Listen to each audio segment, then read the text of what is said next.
Okay, so we are rolling with a dab ranch. Okay, so let me just get us started. As you can tell from the title of this video, this is a continuation of the Crispy Mom Confessions. Okay, so if you are not aware, last weekend we started something. We started a movement. I don't know what exactly we started, but we started something, y'all.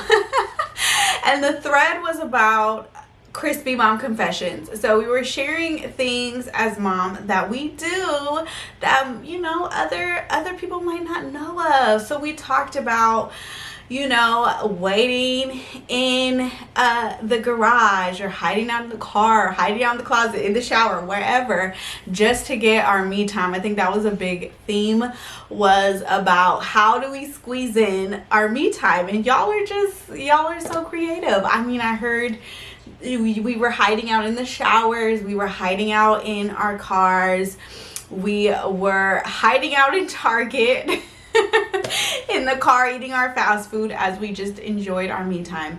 And I think all of us can relate to just feeling like we never get alone time, right? There's always little ones right behind us, following our every footsteps, and it can feel so overwhelming and so smothering. So when we get those times, we're like, we don't want it to end. It's like a little vacation, right? Like, it feels like a vacation, and it's the little things, right, that just help. Y'all know what I'm saying. And if you missed the conversation, please do yourself a favor. It's super funny. Go head back to my Instagram. I shared it under my story highlights called Crispy Mom, because I couldn't put the whole Crispy Mom Confessions in the title. And I'm going to share them as they come in. And I think this is just going to be, you know, it's just going to be a thing that we talk about, because we have to talk about this stuff so that we don't feel alone. And so many of you guys were like, oh my gosh, like, I thought I was the only one that did this. This is so validating. I feel so seen. And I'm like, yes, like, we need to start this movement as moms, as crispy moms. And let me back up a little bit, because you're probably like, what the hell is she talking about? Crispy? Like, what? What are we talking about? So last spring, I shared a post on my Instagram called "Are You Feeling Crispy?" and it was signs of mom burnout. So crispy is just a fun word for burnout. Are you feeling burned out as a mom? Then you're a crispy mom. And I don't want to make light of the fact that we are completely anxious and overwhelmed now more than ever. So I hope that when you hear this, you're not like, oh my gosh, she's just laughing, right? Like, this is just making light of us really struggling. And not at all. But I think, you know, when we talk about mental health and we talk about our own sanity as moms, it's something that's tied with a lot of guilt, a lot of shame. There's so many high expectations for us, and a lot of times it comes from our own expectations that we set. But I think society in general, like, you know, we just want moms to have it all figured out and just, you know, be raising successful kids, right, and just know how to do it and do all the things. And there's so much just pressure on us. And so I just like created this term. It just came out of nowhere, and it was like, we need to make fun of it. We need to talk about it. And sometimes when we can make things light, they feel more relatable, they feel safer to connect with, safer to talk about. And so crispy it is, you know. And I'm not saying it like, oh, we just need to stay crispy and just, you know, just this is what it is and this is all there is to life. Absolutely not. I hope that, you know, by me sharing this term with you guys and opening up this conversation, that this will actually be the movement that we need in the mom community to actually combat crispiness. We want to start an anti-crispy movement, and I think it first starts with, we got to talk about it, right? What we're not aware of, what we're not sharing, what we're not talking about is just secrets that do not get healed, right? So we first got to talk about it, and we first have to build a community where we're like, okay, we have a shared enemy, right, which is crispiness. And how do we combat it? And I think, you know, I have so many ideas, and I, you know, hope this will be an ongoing conversation. But one thing that was brought up was like, well, why does this all have to be a secret, right? Why can't we just talk about what we need and get it, right? And I think that that's such a valid point. Like, you know, we're laughing about having to hide out in the garage and, you know, talking about long lines in Target because we just don't want to leave, right? We don't want this time for ourselves to be coming to an end. And I know we can all relate to that, right? And feeling like we have to hide and sneak around. And I agree that this shouldn't feel like a secret, right? Even though it's hilarious to think about, I think it shouldn't, you know, be a secret. And I think hopefully in an ideal world, we can talk with our partners, we can talk with the other caregivers that are involved in our life about our crispiness. That is the goal. So talk about what we need, how we're feeling, and then advocate for our needs. Like, hey, look, honey, I need to go to a Target and I need this to just be a solo trip and I need to stay out for at least 2 hours. Okay, peace. Right? And like giving each other the opportunity to have that me time, right? That you give your partner their me time and they give you your me time, you know? And it's just something you guys do as a system. And I love that, right? And I just think, though, that it's not everybody's situation. And some people are single parenting. Some people don't have a supportive spouse or feel like they can, you know, share with them in a way that gets it. You know, and thinking about this, it's like it is so important for us to be honest with our spouse about our needs. And they might be more welcoming, more understanding of it than we think they will be, right? If we are communicative to them and we're honest about our feelings. And I think it first starts with like being upfront and real with ourselves about how we're feeling burnt out, we're feeling crispy. And then we have to take it a step further and be like, okay, how can I meet my own needs, right? What do I need? You know, so many times we're just walking through life and we're just on autopilot, right? We're just trying to get through the day. We're just trying to get through the day, get things done, go through our to-do list, keep our kids alive, you know, all of the things. And some of us are doing remote learning. Some of us are working from home. Some of us are working outside of the home. I mean, it's a lot, right? And we're going into holiday seasons. And so anyways, I'm probably all over the place, but I hope you're catching my drift that we first have to be honest with ourselves about what we need. And there's so much guilt and so much shame for wanting what we want, needing what we need. And I think it starts with us combating that shame. And a lot of times I think, you know, when we ask the question of like, okay, what is the root of mom guilt? Why do I struggle with so much shame around my needs? Why is it hard for me to even identify my feelings and my needs within myself? Like, why do I feel so stuck, right? And I think, and I mean, I would love to like continue this conversation. So I'm just sharing some ideas that come to mind, but I want you guys to share in the comments below what your thoughts are about this. But I think it comes from an unhealthy relationship within ourselves. And sometimes this could stem from our own childhoods, right?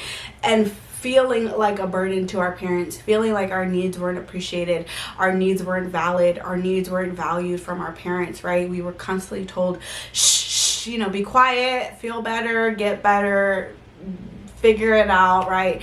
Not all of us, right, had those types of parents, but some of us did. And I think it can be especially hard when we have those types of parents. But I mean, I for one didn't, but I still struggle with like, why am I struggling, right? Like, why am I burnt out? I should be fine, right? Everything is fine. And it's like, no, it's not, Jasmine, it's not fine. You need what you need. And I think it's about repairing the relationship within ourselves. I think a lot of us don't trust ourselves. A lot of us have so much guilt and shame because we beat ourselves up, right? We talk to ourselves in ways that we would never talk to a friend or a family member or somebody that we cared about, right? We're not able to access that part of ourselves that's compassionate, that's loving, that's like, hey girl, you are valid. Your feelings are valid. You're burnt out. Okay, no problem. No shame, no guilt, no judgment here, but let's take steps together to figure this out and to get your needs met. And I think we don't have those conversations within ourselves, right? We're just like, girl, get it together, okay? You got a whole family depending on you. You just need to figure it out. Just suck it up, right? And it's those those words and like that mental beating up that keeps us stuck, right? Because then we just never get our needs met. So I say all that to say that we need to be more in touch with ourselves and stop beating ourselves up. And I know it's easier said than done. And here's the thing, it's like crazy. We have like 75,000 thoughts or something crazy per day. Like, we have thoughts just constantly running through our mind, and so many of them are unconscious. So many times we are beating ourselves up and we're not even aware. It's not even like a conscious process, right? Where you're like, okay, today I'm gonna beat myself up, right? It doesn't work like that. It's just throughout the day we are bombarded with these thoughts, these judgments, these critiques, and it's so just unconscious. It's so automatic, right? So the one thing that I love to do, and I would love if you guys, again, share in the comments below what helps you, what is helping you. But I love to journal. I mean, full transparency, I was going through a rough patch. I'm still kind of going through a rough patch, but I was really going through a rough patch this past like month or so, with my business mentor passing away suddenly. Dealing with aging parents and the pandemic and the wildfires, and trying to level up in my business and continue to support and you know, hold this community that I hold, which is honestly, you guys are one of my lifelines right now. I love you guys so much, and I, like, full transparency, enjoyed the conversations that we had this past weekend, probably more than you guys did. I don't know if that's possible, but I really loved them, and it was so like relatable for me. I'm like, oh my gosh, I feel so seen. And I know you guys shared how seen you felt, and I, you know, say that to say, like, you know, we're all going through our own things, right? Whether we talk about it or not. And the one thing that has really, really helped me this past month or so is journaling. And I have it right here. I actually journaled before I even pressed record. But I journal, and I love the notebooks from TJ Maxx. They are bomb.com, and I don't know, I just love them. And they come in these cute little covers. Like, here's another one. I have like notebooks for everything. So this one's cute. I have another one too. But I journal, guys, and I journal almost every day, especially, and I know I'm going through a rough patch when I journal every day, but it's honestly what helps me. And I've been journaling for the last like couple months consistently, not every day always, but I journal, and I really share about like what I'm going through, how I'm, you know, how I'm feeling, and I chase the why, which is what I want to share with you guys. Is like, okay, I'm feeling, you know, stuck, I'm feeling overwhelmed, I'm feeling like I'm not good enough, I'm feeling like a failure, whatever it is, right? And then I chase the why, like, well, why are you feeling that way? What's underneath those feelings? What triggered you to feel this way? What do you need? Like, getting deeper within myself has really helped me sort of just process my feelings. And also a lot of the time I will, like, as I'm writing, just have these pep talks with myself, and I really try to imagine, what would a friend tell me if I was going through this situation and I opened up to a friend or a family member? What would they tell me? And I try to tap into that so that I can start telling myself those things. Or what would I tell a family member, right? If they came to me with the same similar issues, same stuck points, feeling crispy, like, what would be my recommendation for them? And so honestly, it's like we already have so many answers within ourselves, but when we feel stuck, it's so easy to look outside of ourselves. It's so easy to just ruminate over the same things over and over and not come to a solution. And so I find that journaling and talking it out, I realize I already have the answers within me. I just have to tap into them. And so often asking yourself that golden question, what would I tell a friend or a family member, is probably one of the best advices you can have for yourself, right? So that has been great. And then also what I have been doing, and this is the challenge that I'm going to end this video with, and that I shared in the Mom Sisterhood, which is my private online community that I just started this month. Whoop, whoop, whoop. So excited excited, by the way. It's going to be reopening. Shameless plug, it's reopening early. It's reopening in January 2021, in just a couple months. So if you guys want to join and hop on the wait list, you know what to do. The link will be in the description. But anyways, I have a challenge going on in the sisterhood, and I'm inviting you guys to join as well. And the challenge this week is that every day for 5 to 10 minutes, I challenge you guys to really just focus on yourself and decompress. So in the Crispy Mom Confessions, one mom brought up that she decompresses right after work. She works from home, so she stays in her office for however long, and she decompresses before she transitions to mom life. And I'm like, oh my gosh, I do that too. I'm not as good as it. I don't do it every day, but when I do it, I'm like, yes. And I find myself like feeling guilty after work. Like I just need to rush off. I'm, oftentimes overworking, past the time that I've said I wanted to get off. So I'm just like rushing back to mom life. But I find that when I just take even 5 minutes, even 10 minutes to do something, watch a video, journal, read a book. I have a adult coloring book. Doing something just for myself, and so I have some time to decompress, is so valuable, because it's like, if you think about it, oftentimes the commute time is our time to decompress, right? It's just the natural built-in part of the routine. After you get off work and you pick up the kids or whatever, you go home, you have time to just decompress and think about the day and process and listen to music and just have your alone time. And it's like, if you work from home, you don't get that, right? You just work from home. And so why feel guilty about having some decompressing time? And you can communicate that with your spouse, and hopefully they have their own decompressing time as well. So maybe it's not right after work. Maybe that doesn't work for your schedule, but maybe it's before work. Maybe it's at lunch. Maybe it's after the kids go to sleep. I don't care when you do it. I don't care how you fit it in. But all I want you guys to do this week is challenge yourself to do that every day for at least 5 to 10 minutes a day, that you have your me time. And you can make a list if you want to, if it helps. You can journal about the things that help you decompress, the things that help you stay grounded and take that deep breath and exhale and just calm down and get ready for mom life, right? And get yourself in that mode where you can take care of your little ones. I think that could be so valuable, such a game changer. I think it will honestly change your life.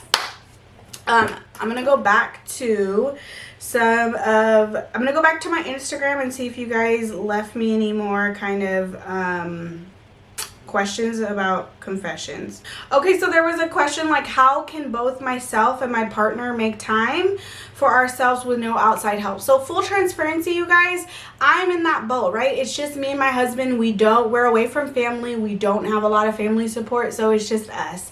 And so we were actually just talking about this the other day, about like how, and my husband brought it up, how we give ourselves permission, or we give the other person permission to take a break. Like no judgment, no shame, no resentment.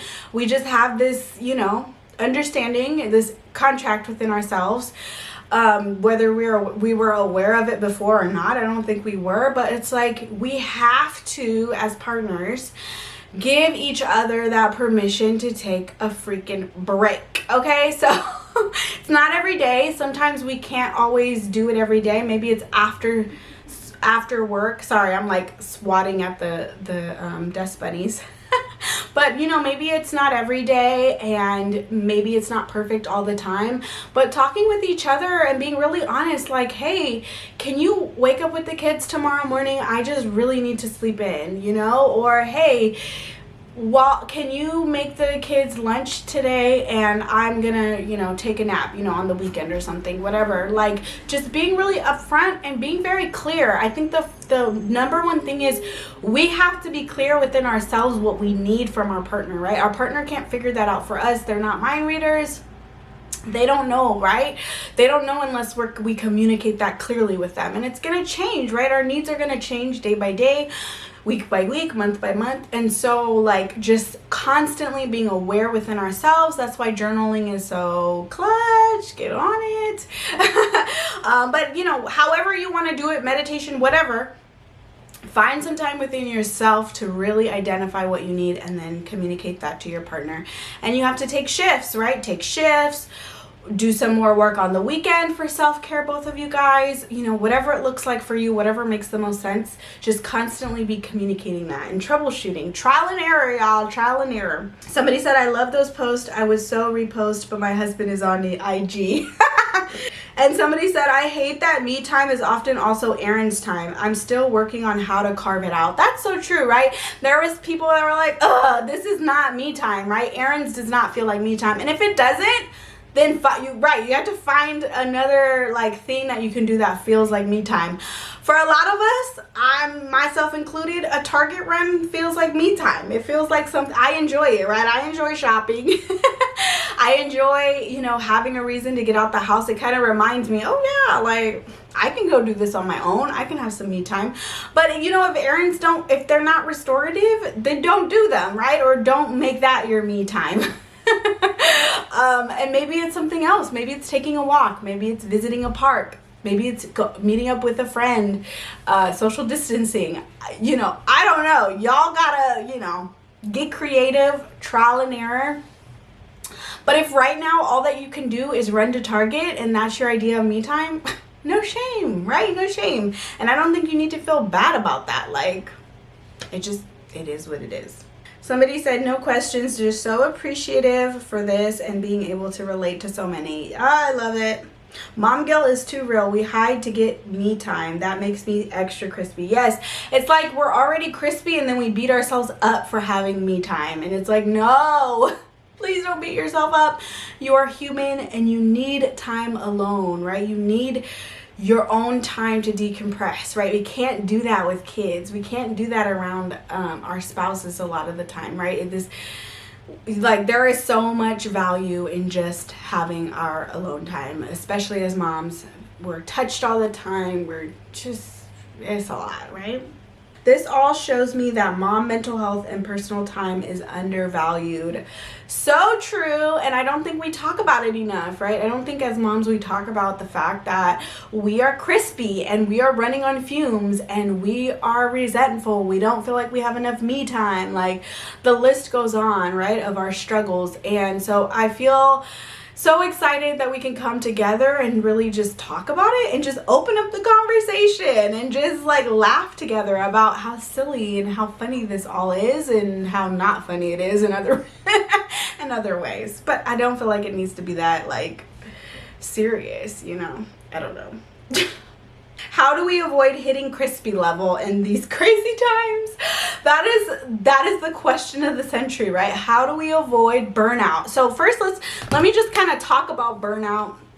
Some signs to look out for if you're like, well, am I crispy? Am I not?